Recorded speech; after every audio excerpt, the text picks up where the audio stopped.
Donald Trump loves to brag about his poll numbers that, of course, are not even accurate with the polls he's talking about. But his favorite pollster is, of course, Rasmussen Reports. And as everybody knows, Rasmussen is a right-leaning pollster, and they're always way more favorable to him than any of the other polls out there. And they tend to, because they're so far to the right, end up skewing polling averages to make Trump look better than he actually is. But just a week ago, Donald Trump was bragging about a Rasmussen poll that showed he had 68% approval rating, when actually their poll showed it was 48%. But still, that's the only pollster he likes, and even when they're favorable to him, he will still skew it up by, 20 points.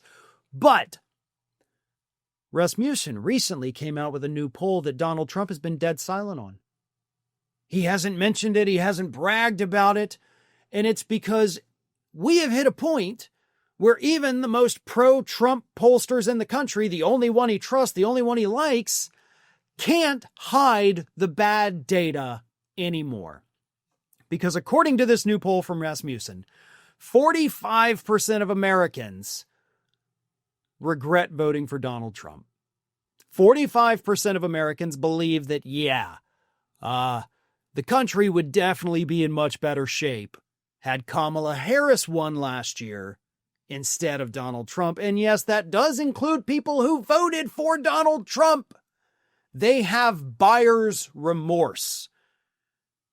And in fact, Rasmussen actually called it voter's remorse. So almost half the country says we would be much better off had Trump not won that election. Now, Rasmussen also claims, but back in April, it was 48% said we'd be better under Harris. Now only 45%. So it's actually gone down. So that's how they're trying to skew it in Trump's favor.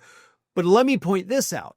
Back in April, when 48% of the country allegedly said, no, we'd be better under Harris than Trump, back then, Donald Trump had a positive approval rating on nearly every issue. Not overall, but on most issues, most people liked what he was doing.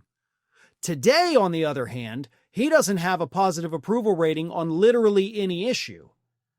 So fewer people hated him then, but more of them thought we'd be better under Harris, versus now more people hate him, but fewer think we'd be better under Harris. Now that doesn't add up. That doesn't follow any rules of logic or common sense.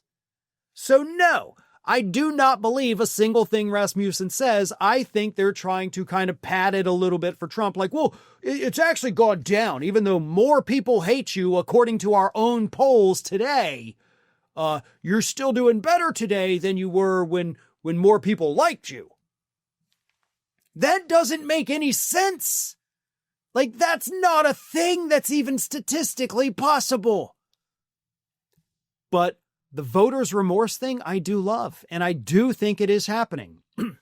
I will tell you, this past weekend, I spent several days driving through Trump country, and I live in Trump country, right? I'm down here in one of the reddest parts of Florida as it is. I drove through Mississippi, I drove through Alabama, not liberal bastions of anything. Not one.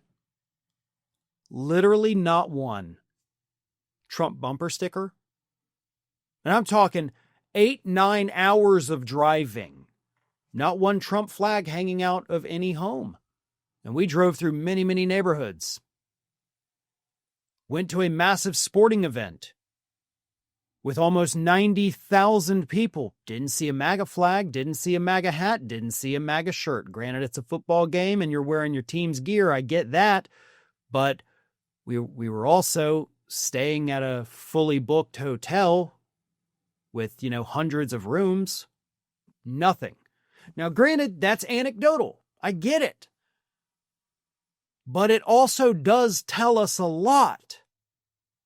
Even in my area, I do not see as many Trump bumper stickers and flags hanging off the back of pickup trucks as I did a year ago. Most of them have disappeared. People are having voters' remorse. Maybe not as many as it should be. Maybe not even as many as it would take to sway the next election. but baby steps. Sometimes that's the best progress you can make is baby steps. And I do think, again, anecdotally based on what I've seen and, of course, what the polls are telling us, so the data backs up the anecdotes, we're making those baby steps.